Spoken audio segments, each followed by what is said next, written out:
Hello, I'm Weiping Wu, Professor of Urban Planning and the Director of the Master of Science in Urban Planning here at GSAPP and in Columbia. And I'm thrilled to welcome our newest member of the faculty, Hugo Sarmiento. So Hugo. Hi, Weiping. Nice to meet you all. I'm very excited to be here. So I look forward to the conversation. Yeah, so, we are just thrilled that you will be joining us in just a few months of time. And while we were reading your work and reading about you and also reflections about your work from other of your senior colleagues, and we were very, very struck by the fact of how you define yourself as a scholar and how you approach your research. So I thought we can probably ask you some more questions about these so that folks get to know you, students get to know you. So perhaps you can give us a really quick summary of where you have been so far as a faculty member or as a scholar, and how you see yourself in that, what you do as a scholar. Okay, sure. So, well, I completed my PhD at UCLA in the Department of Urban and Regional Planning. And over the last couple of years, I've been at the University of Illinois, Urbana-Champaign, also in the Department of Urban and Regional Planning. My work has focused on post-disaster recovery, so natural disasters and urban planning, and thinking about climate change, the impact it's having on cities, and the various land use and housing strategies that cities are developing to respond to the climate crisis. My work is mainly focused in Latin America. So more recently, I have been doing work in Colombia, in the principal Colombian cities of Bogota, Medellin, and Cali. And in the last half year or so, I've begun a project in Puerto Rico looking at the impact of Hurricane Maria on coastal communities in Puerto Rico and how the different communities are responding in the post-disaster recovery context to climate change and planning for the future of uncertainty and crisis. So that's been my work as of late. I would say I start with UCLA because I think that it's an important part of my formation as a scholar. The emphasis on social justice, the emphasis on engaging urban theory critically examining urban theory paradigms, and applying this to these topics, which are now an emerging field in urban planning, a very important field of urban planning that I think creates an opportunity to help define how the field is evolving, identifying lines of inquiry for the future, lines of research that we want to pursue in this emerging area of planning. So, yeah. Yeah, that really speaks to, some of the key reasons we really were thrilled by, having found you, right? Is that attention to the intersection among a number of issues in planning, climate change, but also social justice and informal and marginalized communities. And you probably have seen how our curriculum also centers very much, the issue of social, racial, and climate justice. So I wanted to also ask you a little bit more about your work in Colombia, and you've published a number of work, and especially looking at how not only climate adaptation and climate change itself affects marginalized and informal communities in very different ways.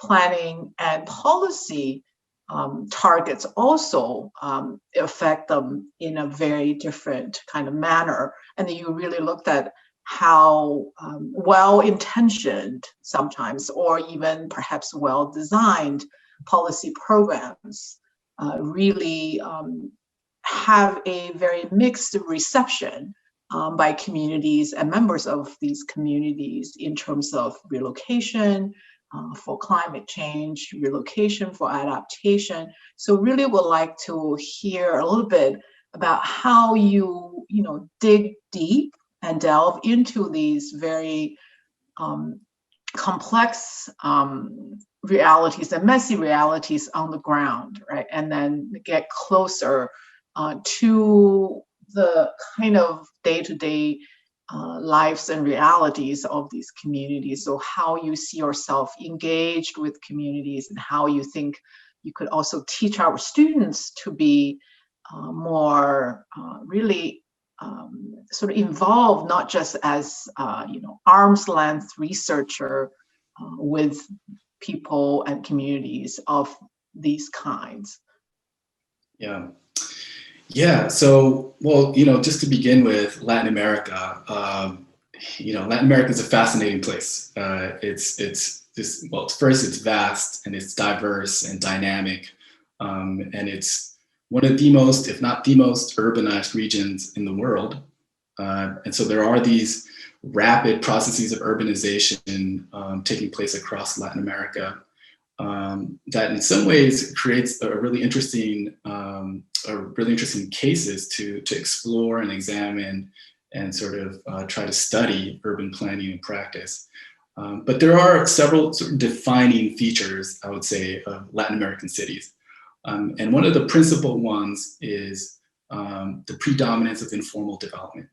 Many of the large Latin American cities, Mexico City, Sao Paulo, Rio de Janeiro, Buenos Aires, and then Bogota, which I know very well, are defined by widespread informality, widespread informal development. Bogota is about 40 to 50% of the city's total development has been developed in this manner, in an informal manner. And that's important because, it creates a set of challenges for planners. One of them is the obvious social spatial inequality, the tremendous inequality and disparity in wealth and access to quality housing, to quality infrastructure. And this is important because this creates an existential crisis for the residents of these informal settlements.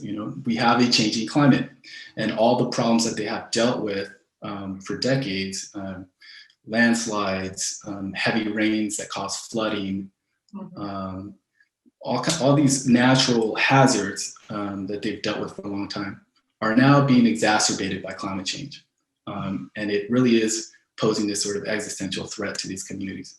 And so in that sense, there's a sense of urgency in studying these sites. But there's also a lot of experimentation on how to respond to this crisis. And that's what I think is really interesting about these cities and this geography. Now, I think, so we can look at the effect that climate change is having on the communities. But as you pointed out, there's also the planning interventions themselves, the policies that are being experimented with in this context that is really interesting.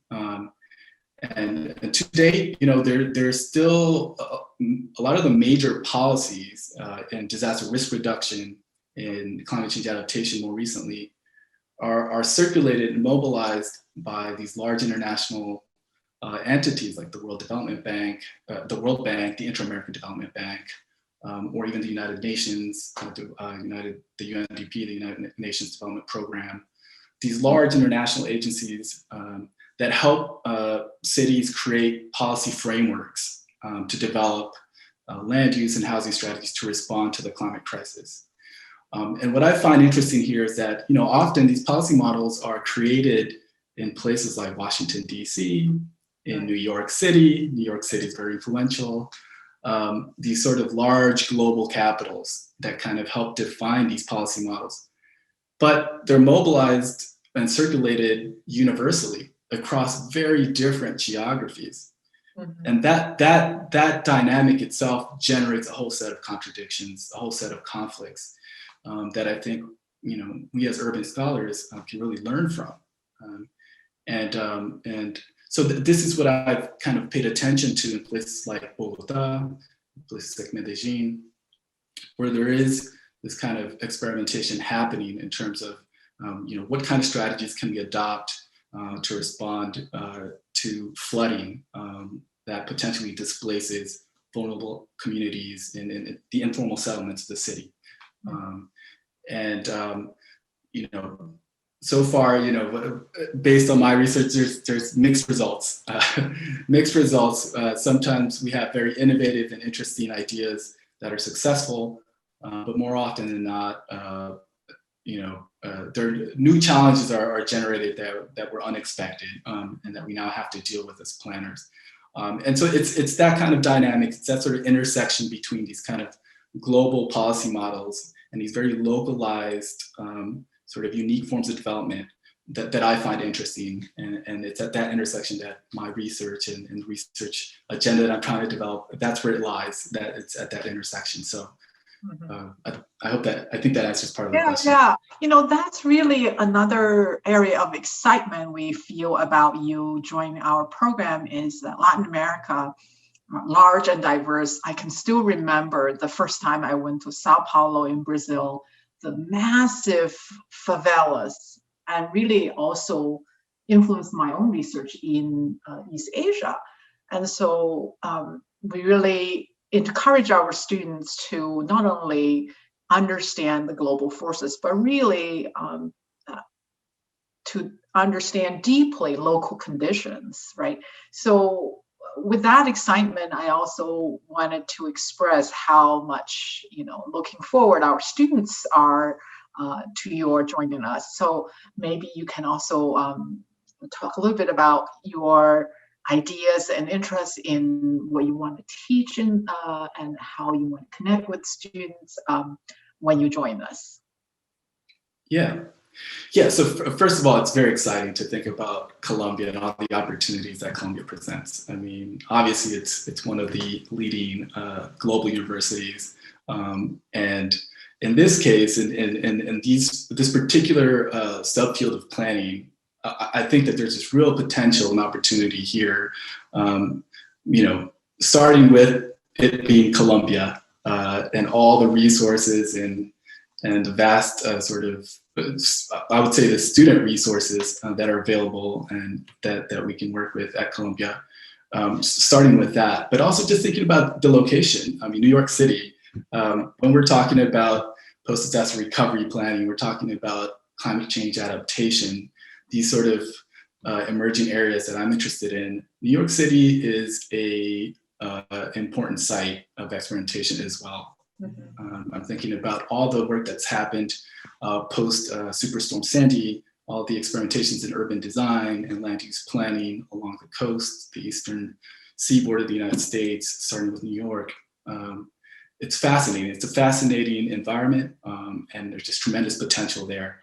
My approach to this type of research is to think of it from a comparative perspective. So, when I'm thinking about cities like Sao Paulo or Mexico City or Bogota, and I'm thinking about the lessons that we're learning from these cities, my mind also simultaneously is trying to hold examples like New York City. And I think that there's tremendous value there because, as I said before, there's this, the mobilization and circulation of these policy models that are created in places like New York City and Washington, D.C., based on certain assumptions about what the urbanization process looks like. And so when you go to these other, cases, these other contexts where you have a different type of urbanization process, where you have so much informality, we'll ask myself, what can we learn from those examples and apply in a city like New York? And I think there's tremendous opportunities there. I mean, I think, when you think about, for example, home buyout programs, right, managed retreat and planned relocations, to date, they still privilege single family homes. Many of the policies are predicated on that assumption. And informality is not part of that discussion. So when FEMA and HUD are creating policies to help families or households relocate, there's this gap. There's this sort of blind spot. that I think if we as urban scholars can look comparatively at other examples, other cases, we might learn something. We might learn something from Bogota and how they're dealing with informality that might translate to a case like New York City. And so to me, that's what's exciting. I think that's what's very interesting about being at a place like Columbia. Yeah, so so the fall will come before we know it, and we certainly hope by then we'll see you in person, being able to welcome you in person. And with that, I'd like to thank you for all the patience you had with this search process, and looking forward to really seeing you and introducing you to students and to the rest of the GSAPP community. So thank you. Thank you.